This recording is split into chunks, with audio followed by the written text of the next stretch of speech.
Hello dear students, welcome back to organised knowledge channel. और आज के इस वीडियो में बच्चों हम डिस्कस करेंगे महत्वपूर्ण सूत्र कक्षा 10th विज्ञान के लिए। ठीक है, सभी बच्चे जानते हैं आपके जो एग्जाम होते हैं उसमें न्यूमेरिकल पोर्शन बेटा आपका जरूर आता है, आपको सवाल हल करने आते हैं। और वो सवाल हल कब कर पाओगे? जब आपको सारे जो सूत्र हैं वो याद होंगे, इंपॉर्टेंट फार्मूले जितने हैं वो आपको टेस्ट पर होंगे, तो बहुत ईजी हो जाएगा न्यूमेरिकल सॉल्व करना। और न्यूमेरिकल आपके लिए काफ़ी इंपॉर्टेंट भी होते हैं क्योंकि उससे आपका स्कोर जो है वो अच्छा होता है। और अगर फार्मूलेज लर्न है तो उनको सॉल्व करने में ज़्यादा प्रॉब्लम नहीं आती है, बस थोड़ी प्रैक्टिस की नीड आपको है। ठीक है, तो चलिए बेटा स्टार्ट करते हैं। सबसे पहले है हम चैप्टर 12 आपका विद्युत धारा, उसके जितने भी इंपॉर्टेंट फार्मूलेज हैं उनको करेंगे। तो देखिए सबसे पहला फार्मूला क्या है? आई क्या है? आई है विद्युत धारा। I is equal to Q by T. Q क्या है? आवेश। आवेश इसकी इकाई क्या होगी? कूलाम। टी क्या है? टी समय है, इसकी इकाई क्या होगी? सेकंड। ठीक है, और आई क्या है? विद्युत धारा। विद्युत धारा को मापने की इकाई क्या है? एम्पियर, जिसको हम ए से डिनोट करते हैं। ठीक है, एम्पियर। और एम्पियर यानी विद्युत धारा की इकाई तो एम्पियर हो गई, लेकिन इसको मापने का यंत्र जो होता है वो क्या होता है? वो होता है एमीटर। और एमीटर को हमेशा श्रेणी क्रम में जोड़ा जाता है, तो ये काफी इंपॉर्टेंट पॉइंट है आपका। ठीक है, एमीटर को हमेशा श्रेणी क्रम में जोड़ा जाता है।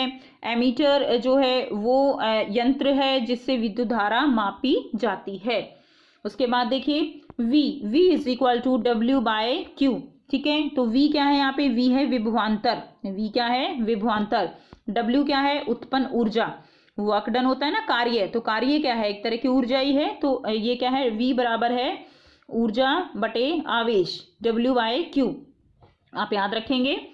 उसके बाद देखिए यहाँ पर W क्या है? उत्पन्न ऊर्जा, जिसकी इकाई क्या होती है? जूल। Q क्या है? Q आवेश है, जिसकी इकाई कूलाम होती है। उसके बाद है ओम का नियम, V is equal to I R. Very important, इसका ग्राफ भी बहुत इंपॉर्टेंट है, हमेशा स्ट्रेट लाइन ग्राफ आता है। ठीक है, सीधा ग्राफ होता है, बिल्कुल सरल रेखीय। तो V is equal to I R, तो ये क्या है? ये ओम का नियम। I क्या है? विद्युत धारा। R क्या है यहाँ पे? R है प्रतिरोध। ठीक है, प्रतिरोध की इकाई क्या है? प्रतिरोध की इकाई है ओम। ठीक है, और इस तरह से इसको लिखा जाता है। और V क्या है बच्चों? विभवांतर। विभवांतर की इकाई क्या है? वोल्ट। अब देखिए वोल्ट जो है वो तो इकाई हो गई किसकी? विभवांतर की। और इसको मापने का जो यंत्र होता है वो क्या होता है? इसको मापने का यंत्र होता है वोल्ट मीटर। और जो वोल्ट मीटर होता है उसको हमेशा पार्श्व क्रम में जोड़ा जाता है। ठीक है, कैसे जोड़ा जाता है? उसको हमेशा पार्श्व क्रम में जोड़ा जाता है। नेक्स्ट देखिए, नेक्स्ट है नंबर 4। और यहाँ से बेटा आप जो है अगर आपको आई निकालना है तो आई के लिए आप क्या कर सकते हो? V बाय आर फॉर्मूला हो जाएगा। R निकालना है तो V बाय आई फॉर्मूला हो जाएगा। तो इस तरह से आप फॉर्मूलाज को चेंज करके भी कर सकते हो। नेक्स्ट देखिए R क्या है? R is equal to rho L by A। तो बेटा यहाँ पे R प्रतिरोध हो गया, रो क्या है? रो प्रतिरोधकता है, और इसकी इकाई क्या होगी? ओम मीटर। ठीक है, इसकी इकाई क्या होगी? रो की? ओम मीटर। उसके बाद देखिए A क्या है? यहाँ पे क्षेत्रफल है, जिसकी इकाई होती है मीटर स्क्वायर। L क्या है? लंबाई, जिसकी इकाई है मीटर। नेक्स्ट है प्रतिरोधकों का संयोजन। प्रतिरोधकों का संयोजन सबसे पहले हम करेंगे श्रेणी क्रम। तो श्रेणी क्रम में देखिए, श्रेणी क्रम में टोटल प्रतिरोध वो किसके बराबर होगा? R1 plus R2 plus R3 के जितने भी प्रतिरोधक हैं उनको जोड़ दिया जाएगा।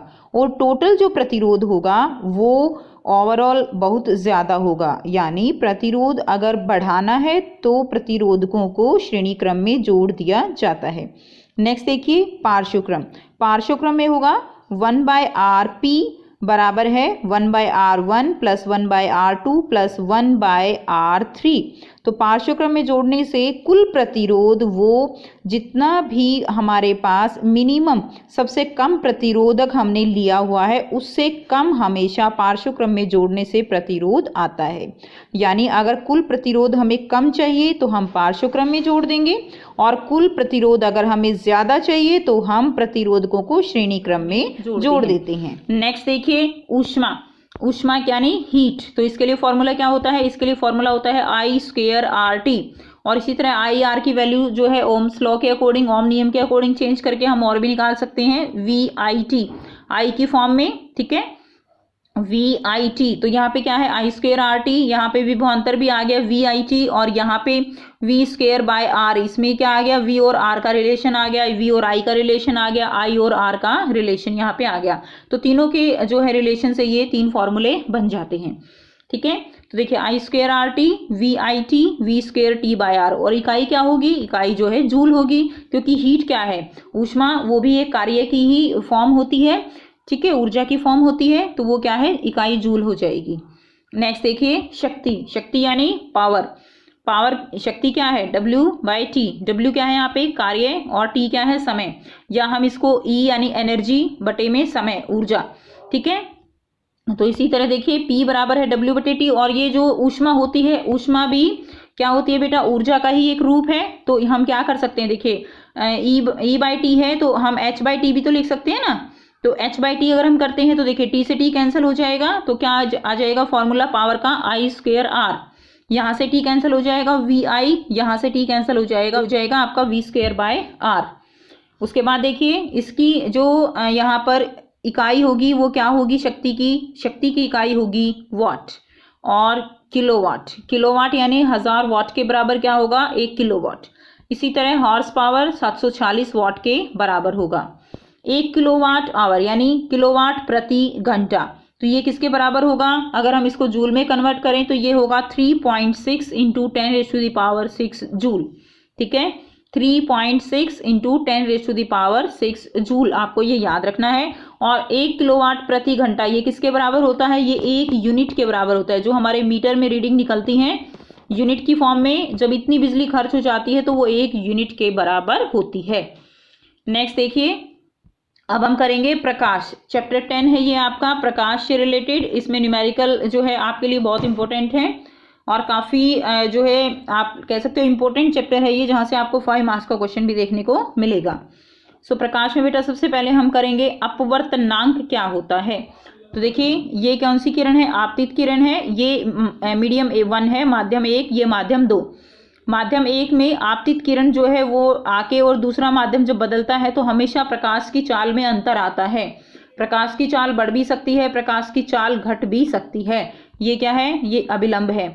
ठीक है, तो प्रकाश की चाल बढ़ेगी घटेगी वो हम किससे देखते हैं, उसके लिए कि अभिलंब की ओर कोई भी जो किरण है वो अभिलंब की ओर मुड़ेगी या अभिलंब से दूर जाएगी, वो देखते हैं हम कि माध्यम जो है वो हमारा कैसा है, कि प्रकाश की किरण कौन से माध्यम से कौन से माध्यम में प्रवेश कर रही है। अगर प्रकाश की किरण सघन माध्यम से विरल माध्यम में प्रवेश कर रही है तो जो किरण है वो अभिलंब से दूर चली जाएगी, और प्रकाश की किरण अगर विरल से सघन माध्यम में प्रवेश कर रही है तो वो अभिलंब की पास आ जाएगी। ठीक है, अब यहाँ पर देखिए इसके लिए आप एक छोटी सी ट्रिक याद रख सकते हो, DR अवे। DR अवे का मतलब क्या है बेटा, डॉक्टर अवे, यानी D होता है डेंसर, डेंसर यानी सघन, और R होता है रेयरर, रेयरर यानी विरल। ठीक है, तो अवे यानी जब सघन से विरल माध्यम में जाएगी तो अवे हो जाएगी, अभिलंब से अवे चली जाएगी। नेक्स्ट अब हम करेंगे यहाँ पे इसका फॉर्मूला। तो देखिए अगर हम दूसरे माध्यम का, मान लीजिए ये दूसरा माध्यम है, दूसरे माध्यम का अपवर्तनांक निकाल रहे हैं किसके सापेक्ष, माध्यम 1 के, तो हम कैसे लिखेंगे, हम लिखेंगे N2/N1 N21। ठीक है, या μ21 भी लिख सकते हैं, और उसके लिए हो जाएगा sin I/sin R। तो ये जो है फॉर्मूला आपको लर्न करना है। उसके बाद देखिए अपवर्तनांक की कोई भी इकाई नहीं होती है। अब ये दोनों ही सेम है, ठीक है, तो इनकी कोई इकाई नहीं होगी। इसके लिए इसके अलावा हम निरपेक्ष अपवर्तनांक भी निकालते हैं। तो निरपेक्ष अपवर्तनांक हम कब निकालते हैं, किसी भी माध्यम का किसके सापेक्ष निकालते हैं, हम वैक्यूम यानी जो निर्वात होता है उसके सापेक्ष निकालते हैं। तो उसके लिए फॉर्मूला होता है निरपेक्ष अपवर्तनांक के लिए N = C/V। ठीक है, C/V यानी कोई भी माध्यम है उसका किसके सापेक्ष, जो निर्वात होता है उसके सापेक्ष जो अपवर्तनांक निकलता है वो निकालते हैं। उसके बाद देखिए बेटा रे डायग्राम यानी किरण आरेख, ये बहुत इंपॉर्टेंट है। अगर आपको किरण आरेख अच्छे से आते हैं तो आपकी बहुत सारी यहाँ पे न्यूमेरिकल्स की प्रॉब्लम वो सॉल्व हो जाती हैं। ठीक है, तो किरण आरेख जरूर कीजिए, उनको बार बार प्रैक्टिस कीजिए। उसके बाद देखिए दर्पण सूत्र क्या होता है, तो दर्पण सूत्र सब बच्चों को पता है, 1/f is equal to 1/v plus 1/u। यहाँ पर वैसे तो बेटा ये वैसे ही लर्न हो जाएगा, कोई प्रॉब्लम नहीं है, लेकिन एक छोटी सी ट्रिक मैं बता दूं यहाँ पे याद रखने के लिए कि दर्पण जो होता है, अब दिमाग में हमारे क्या आता है जब दर्पण की बात करते हैं, तो वो आता है जिसमें हम अपना चेहरा देखते हैं, तो उसके पीछे पॉलिश होती है ना, तो यानी दर्पण के साथ कुछ जुड़ा हुआ है। क्या जुड़ा हुआ है? पॉलिश। तो थोड़ा सा याद रखने के लिए कर सकते हैं कि 1/f is equal to 1/v plus 1/u। तो क्या आएगा इसमें? प्लस आएगा। लेंस में दर्पण का उल्टा हो जाएगा, इसमें यहाँ पे माइनस आ जाएगा। ये फोकस दूरी निकालने के लिए v और u की फॉर्म में फॉर्मूले होते हैं, और v क्या है यहाँ पे? v है प्रतिबिंब की दूरी और u है बिंब की दूरी, बिंब यानी वस्तु की दूरी। उसके बाद देखिए नेक्स्ट हम करेंगे आवर्धन। आवर्धन का मतलब क्या होता है? आवर्धन का मतलब होता है कि कोई भी जो प्रतिबिंब बना है किसी भी वस्तु का, वो उससे कितना छोटा बना है या कितना बड़ा बना है।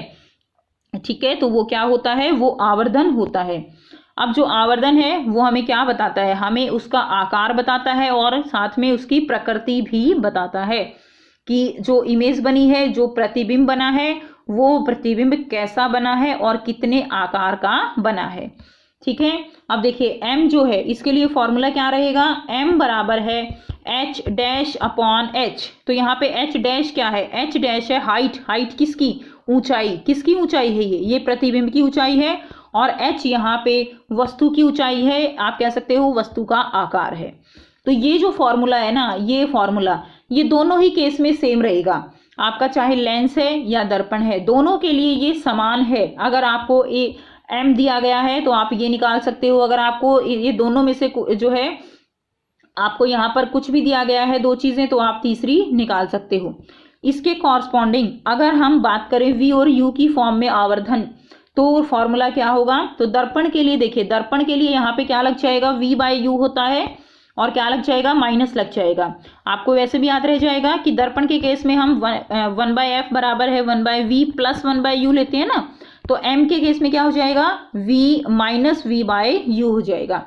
एक बार प्लस आएगा तो दूसरी बार इसमें माइनस आएगा, तो ये भी आप याद रख सकते हो। लेंस के लिए क्या हो जाएगा? लेंस में यहाँ पे माइनस होता है, तो यहाँ पे क्या आ जाएगा? प्लस आ जाएगा। सो लेंस के लिए हो जाएगा v/u। या आप एक और तरीका इसका याद करने का, आप जो है ट्रिपल एम याद कर सकते हो। ट्रिपल एम का मतलब क्या है? देखिए m से क्या है यहाँ पर? मिरर।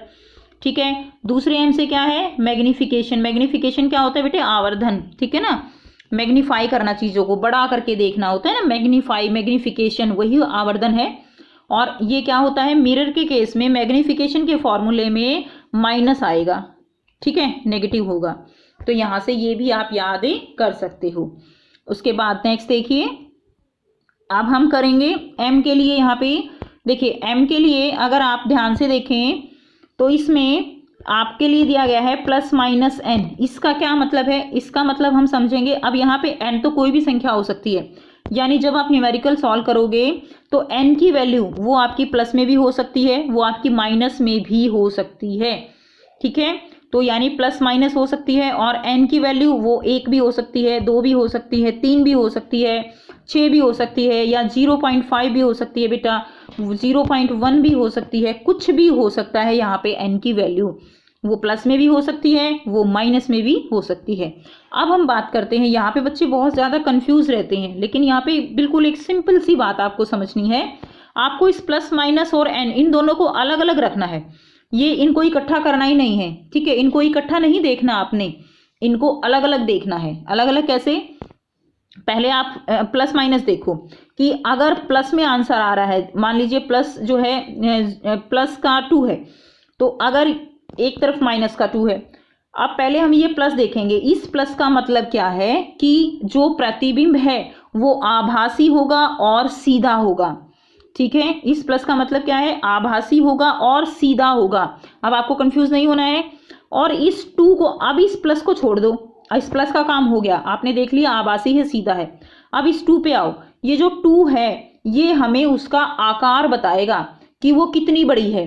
अब ये 2 जो है, ये अगर देखो ये जो n की वैल्यू है, संख्या, ये इस 1 के बराबर है, तो इसका मतलब क्या है कि जो वस्तु का आकार है और प्रतिबिंब का आकार है वो समान है। अगर ये 1 से बड़ा है तो यानी जो प्रतिबिंब है वो वस्तु के आकार से बड़ी है। अगर ये 1 से छोटा है तो यानी वो प्रतिबिंब के जो वस्तु है उसके आकार से प्रतिबिंब छोटा है। ठीक है, यानी अगर यहाँ पर n की वैल्यू 1 है तो समान आकार, n की वैल्यू अगर 1 से ज़्यादा है तो बड़ा आकार, n की वैल्यू अगर 1 से कम है तो वो छोटा आकार। ठीक, तो ये चीज़ आपको समझनी है। अब अगर इसके सामने प्लस है तो इसका मतलब आभासी और सीधा, इसके सामने माइनस है तो वास्तविक और उल्टा, इसके सामने प्लस है तो आभासी और सीधा। तो दोनों को आपने अलग अलग करके समझना है, एक साथ इनको कंफ्यूज नहीं करना। अब देखिए नेक्स्ट करेंगे हम।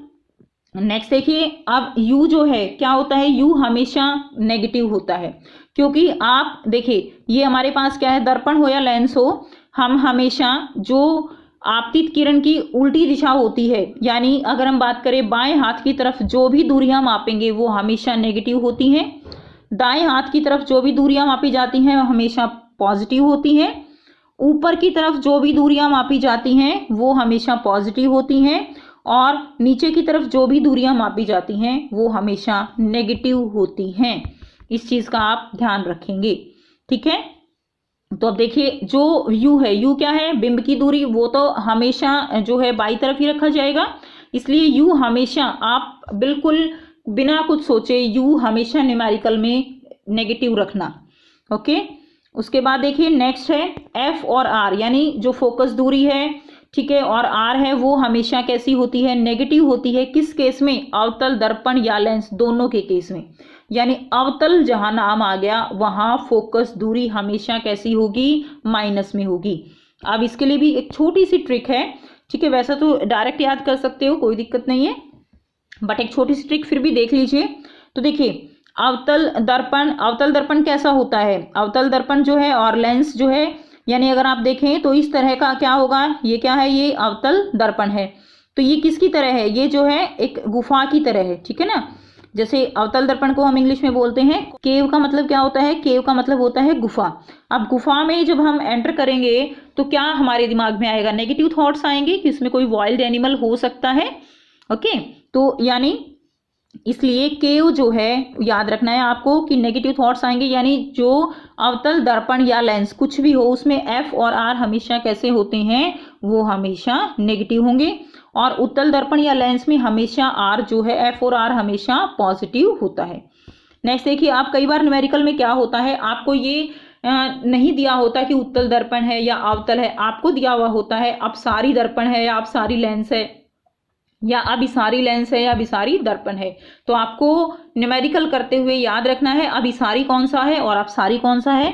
अपसारी दर्पण होता है उत्तल दर्पण, और अपसारी लेंस जो होता है वो होता है अवतल लेंस। अपसारी यानी किरणों को फैला देने वाले, तो उत्तल दर्पण फैलाता है और अवतल लेंस फैलाता है। अभिसारी दर्पण कौन सा होगा, अवतल दर्पण, जो किरणों को इकट्ठा कर देता है, किरणों को क्या कर देता है, इकट्ठा कर देता है। ठीक है, और अभिसारी लेंस भी कौन सा होगा, उत्तल लेंस जो है वो अभिसारी लेंस हो जाएगा। नेक्स्ट हम करेंगे शक्ति। शक्ति केवल लेंस के केस में होती है। अब देखिए शक्ति निकालने का फॉर्मूला क्या होता है, P बराबर है 1/f। f क्या है बेटे, यहाँ पे फोकस दूरी, 1/, फोकस दूरी। अगर फोकस दूरी मीटर में है तो हम 1/f का फॉर्मूला लगाएंगे, और अगर आपको फोकस दूरी दी हुई है तो आप शक्ति निकाल सकते हो, अगर शक्ति दी हुई है तो फोकस दूरी निकाल सकते हो। ठीक है, तो इसमें देखिए, और अगर आपको फोकस दूरी सेंटीमीटर में दी हुई है तो आप कर लेंगे 100/f, या मीटर के सेंटीमीटर आप जो है सेंटीमीटर के मीटर बना लेंगे। ठीक है, तो क्या फॉर्मूले में ही क्या अप्लाई कर लेंगे, 100/f। उसके बाद देखिए इसकी इकाई क्या होती है, इसकी इकाई है डायोप्टर। क्या है इसकी इकाई, इकाई है डायोप्टर। और P जो है वो किसके बराबर होगा, अगर कई सारे लेंस आपको दिए गए हैं अलग अलग पावर वाले और आपसे उनकी इकट्ठी पावर पूछी जाती है तो आप कैसे निकालते हैं, P बराबर है P1 + P2 + P3। ठीक है, उनको संयोजित करके आप उनकी पावर शक्ति निकाल सकते हो। तो ये थी बच्चों आपकी आज की बहुत ही इंपॉर्टेंट बेटा वीडियो, और आई होप आपको ये वीडियो आपके लिए काफ़ी बेनिफिशियल है अगर आप इसको अच्छे से समझकर करते हो, और इसके बेस पर अगर आप न्यूमेरिकल निकालोगे तो 100% आपके न्यूमेरिकल बिल्कुल ठीक होंगे। आप ज़्यादा से ज़्यादा प्रैक्टिस कीजिए, ज़्यादा से ज़्यादा क्वेश्चन सॉल्व करने की कोशिश कीजिए, उतना ही आपको ये टॉपिक क्रिस्टल क्लियर हो जाएगा। फिर भी अगर कोई आपको लगता है कोई प्रॉब्लम है तो आप कमेंट बॉक्स में, कमेंट सेक्शन में कमेंट करके पूछ सकते हो। और अगर वीडियो बेनिफिशियल लगती है तो लाइक ज़रूर कर दीजिए, चैनल को सब्सक्राइब कर लीजिए। हिंदी मीडियम की सारी वीडियोज़ आपको यहाँ पर मिलती रहती हैं, ठीक है। And thanks for watching, have a nice day.